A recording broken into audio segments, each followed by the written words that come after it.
Ladies and gentlemen, please welcome one of my closest allies in all of boxing. It is, of course, the hard-hitting heavyweight based in Las Vegas, Mr. Hasim Rahman Jr. Hasim, welcome back on the show.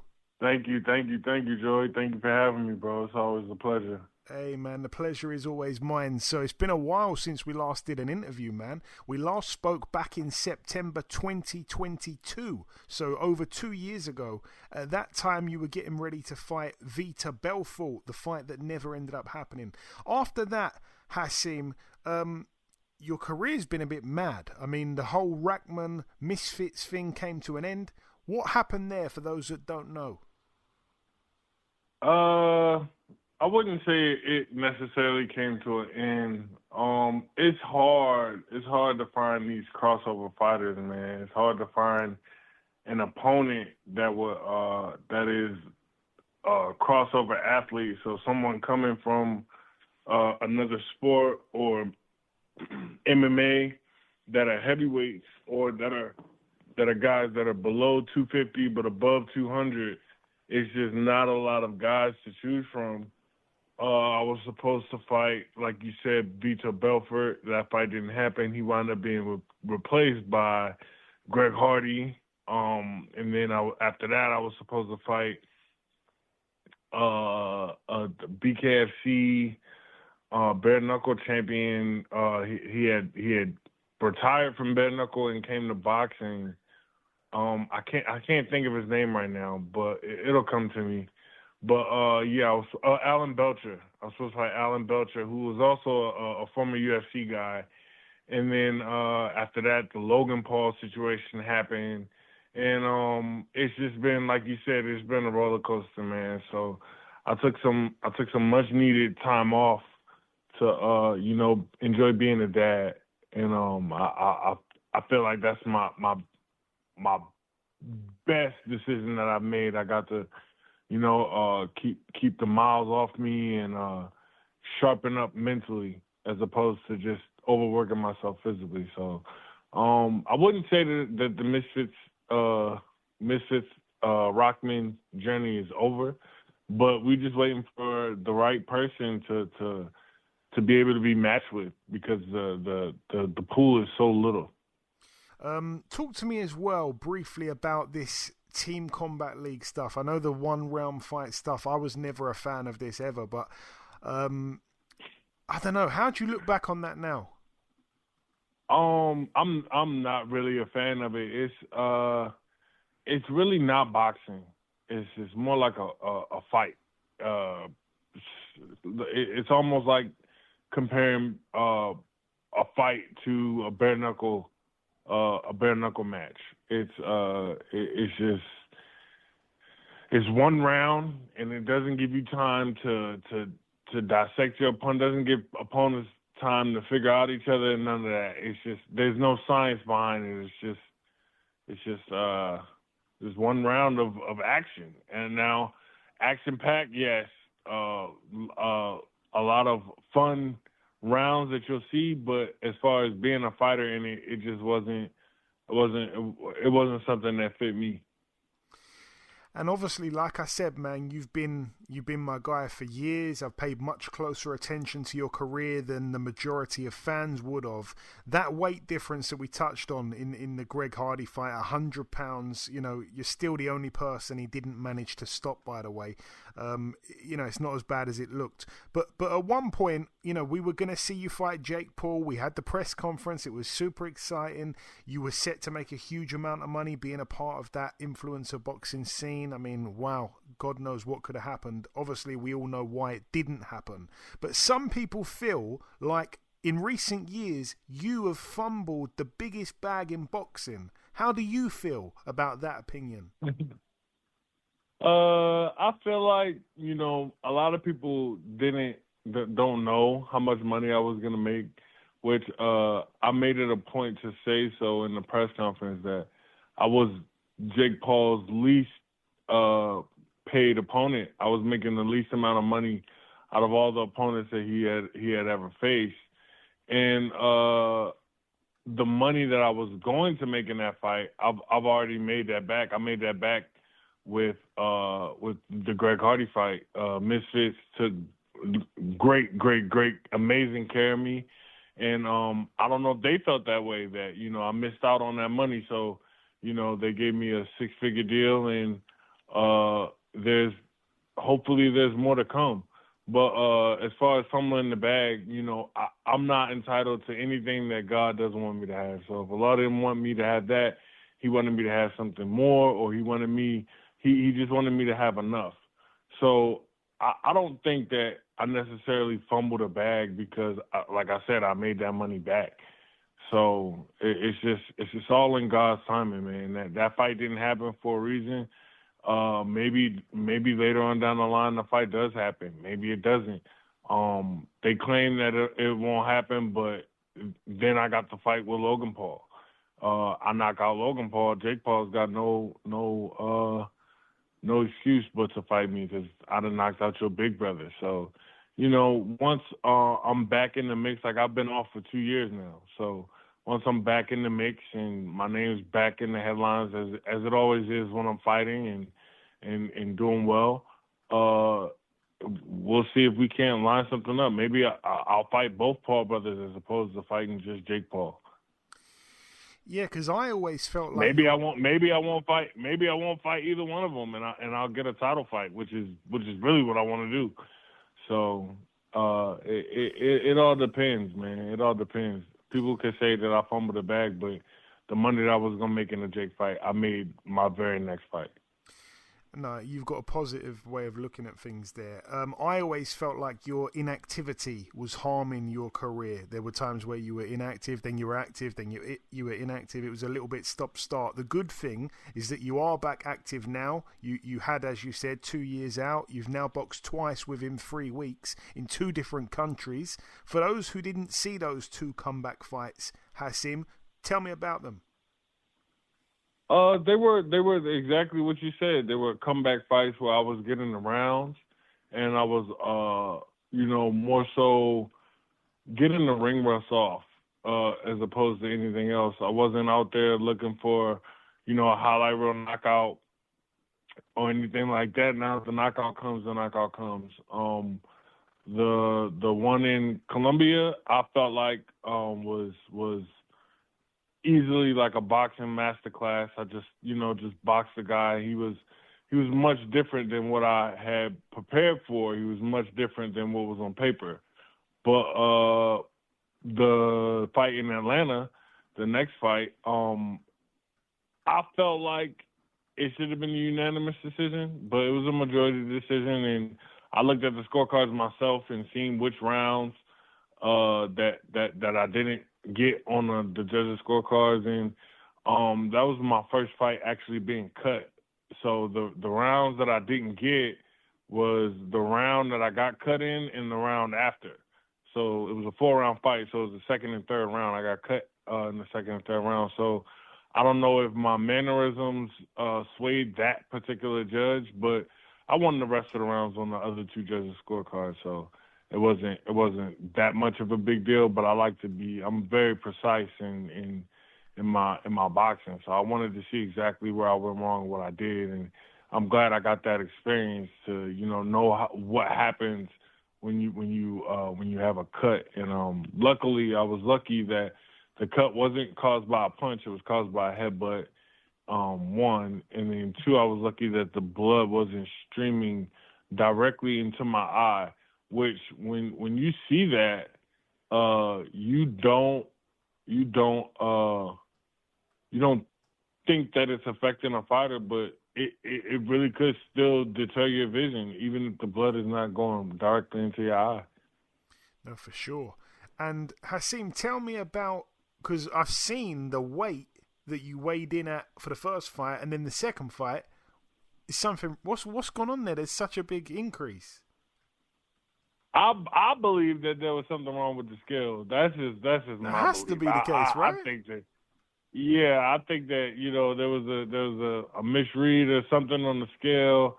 I'm right now on my scale this morning. I was 235. So I don't know how my weight just jumped up that crazy. also I was fully clothed with stuff in my pockets, but that's only about 5-6 pounds. That was about 20 That's what I was pounds off. thinking. So That's what I was thinking. I don't how know on where earth? I don't know how. I have no idea how the scale said what it said, but at the end of the day, I'm a heavyweight, so it wasn't really that big of a deal. But still, I'm still like I said, I'm very particular about my career and how things go. But that's just it'll make it look better for me once I fight for a Bridgerweight, anything. It could be a minor title, it could be a major title, a ranking, a number one spot, it could be anything. That's the division I'll be competing in. So people will be able to see the progress I've made from allegedly 261 all the way down to 224, which it's happened to me before in my career where I looked at the weight that it said for me, and it was like, I think it was like 268 or something like that. And I'm like, well, I'm nowhere near. Hold on, let me look 1 second for you. I'll give you the exact weight it said. It says on BoxHard that I weighed 269 pounds. I've never been 269 pounds a day in my life. But like I said, there's either something wrong with the scale or a misread or something like that. I don't know. But I don't complain. I just come to fight, man. I just come to fight, and whatever the scale says, it says. Yeah, I mean, like I say, for those that don't know, obviously Hasim had 2 fights in November, one weighing in at 227, the second weighing in at 261, and I was thinking, like, even if you had things in your pocket, I just couldn't understand that. The scales must have been way off, or maybe I was thinking maybe one of your dad's arms around your shoulders could have potentially got you to that. His arms are huge. What do you want to do next, Hasim? I know... it's a funny situation. We're on the phone now, and you sent me a video earlier where a fan came up to you and was talking to you about me. yeah, that's funny, right? Funny how life works. But yeah, tell me what you want to do next. Right now, I'm just focused on, like I said, I took some time off to get my mental together, so. Now it's the physical part. So now I'm getting my physical together, getting my timing back right. Like what those fights have done for me. Those fights got me some good rounds in the ring that I've learned from both of those fights. I learned definitely from the more recent fight in Atlanta that if someone doesn't belong in the ring with you, you don't let them stay in there because you never know what could happen. I feel like if I would have pressed on the gas the way I should have, the fight would have been over with in the first round, and or earlier in the second round, and I never would have got cut from a headbutt. So now I feel like for what I'm doing next or what I'm doing now, I'm learning, and I'm just looking forward to making noise in the Bridgerweight division. And talking of making noise, I feel like 2025 quite simply has to be a big year for you. Every December, everyone that we interview or I interview in the month of December gets asked the same question. What's on your Christmas wish list for your career in 2025 in a realistic world? I know you're a Muslim and you don't celebrate Christmas, but still tell me, what's on that wish list, Hasim? You're the first person I'm asking this question to this year. For my wish list for 2025, I'm wishing for a top 10 ranking. I'm wishing for a top 10 ranking so that we can go ahead for a title in 2026. I think that's very realistic. That's at Bridgerweight, obviously. Yes. Yeah. Okay. One thing, Hasim, that I remember when I first interviewed you about 7 and a bit years ago, you predicted on that first ever interview we did that Daniel Dubois would one day be at the top of the heavyweight division. That prediction has ended up coming true.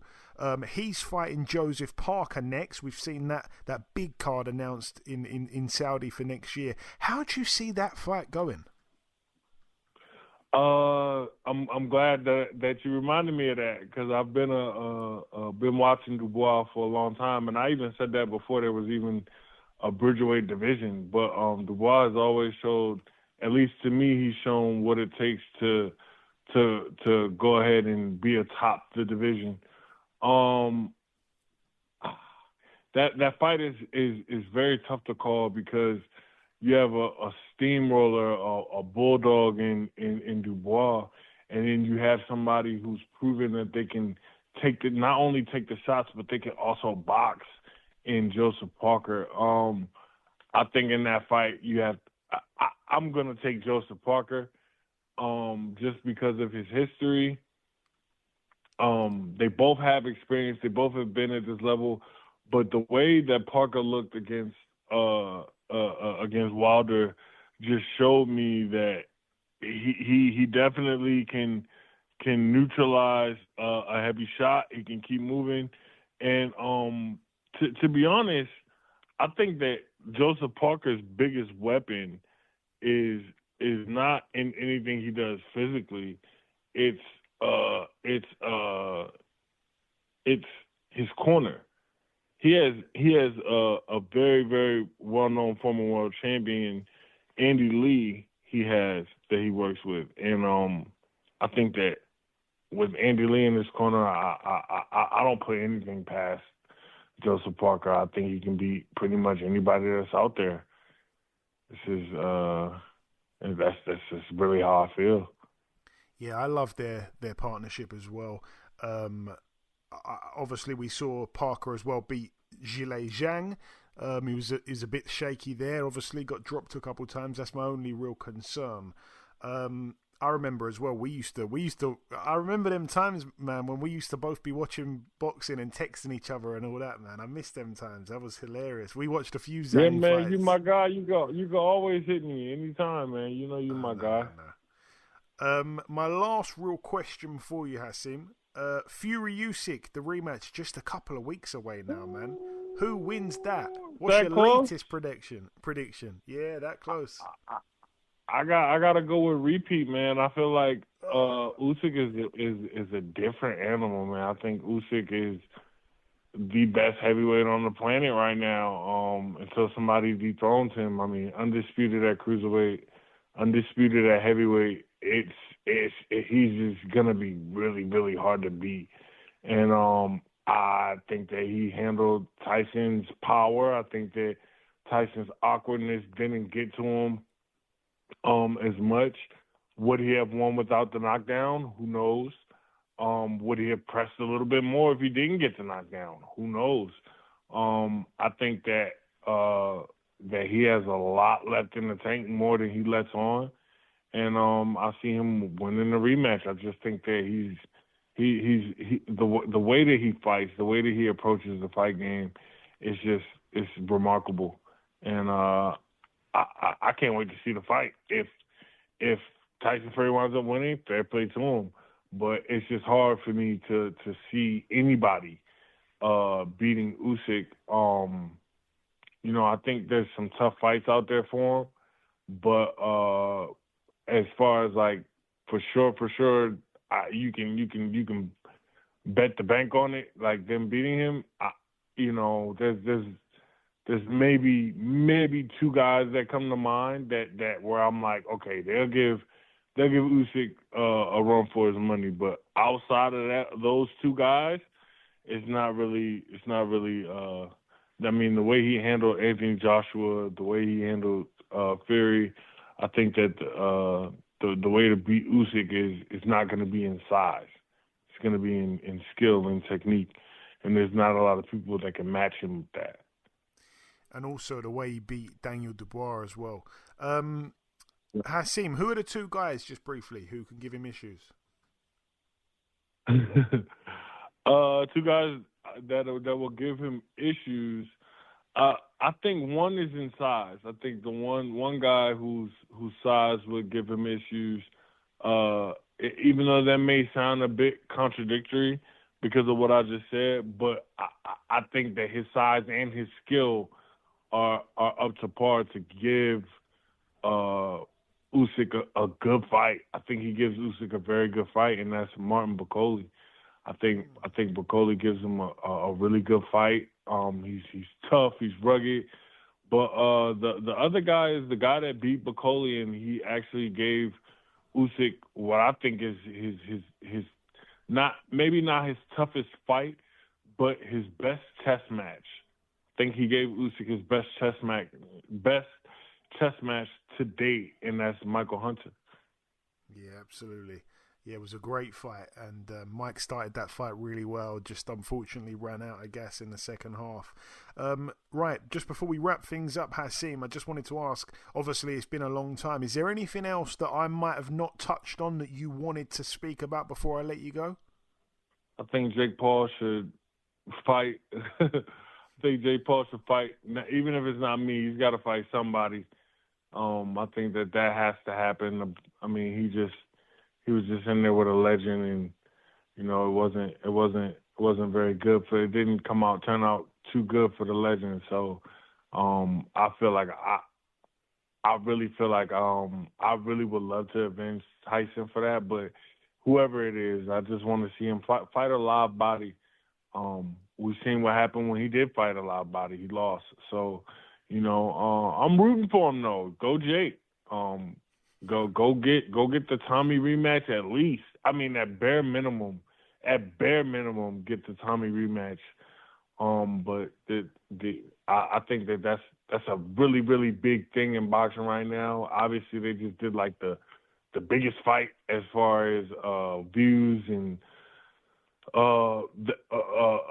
that type of thing, views and streams and all those. I think that the world is ready to see him against a live body. Other than that, I just want to bring more attention to the Bridgerweight division. I think it's something that somebody could grab a hold of and really make some noise and really create some big fights, because there are heavyweights out there who aren't what's his name, Zhali Zhang. They aren't his size. They aren't Fabio Woodley size. They aren't Martin Bacoli size, and they really have skill. They really have good skill. It's just these heavyweights of today are not the heavyweights of 1970 when the weight classes were made. The heavyweight champion of the world was 215 pounds, and everybody thought he was huge. But let's see what happens. I think there will be more to be said about the Bridgerweight division. I think that it's going to get highly competitive. A marquee name is what they need to grab the belt. And shout out to the champ who vacated his belt, Lawrence Okoli. He vacated his belt, and they've made the number one contender. Or he had the interim belt. They've made him the champion now. The guy from South Africa. So I think that there's a lot to do in boxing in the year of 2025, and much love to Turk Al-Sheikh for bringing us these fights that we wanted to see. We got to see Crawford in action. We got to see Bivol versus Bitabev. We got to see Tyson versus Usyk, and that's a twofold for both of the last ones that I said. They both have two fights within eight or 9 months of each other. They've all fought, and it wouldn't be possible without him. So I'm loving these fire cards that are coming, and I hope to be a part of them coming next year. I hope to eventually land myself on the spot. I got some more fights, some more comeback fights, if you will. I got some more of those lined up. Looking to fight in my hometown of Baltimore, Maryland, next summer. So let's see what happens. Hopefully we can get a big fight off of that, and we'll see. Maybe that bag that they said I fumbled, maybe it's just waiting for me. There we go. What a way to end. I love it. Listen, Hasim, as always, my brother, the pleasure is mine. Thanks so much for your time, and we'll speak again soon, my man. No doubt. Anytime for you, Joe.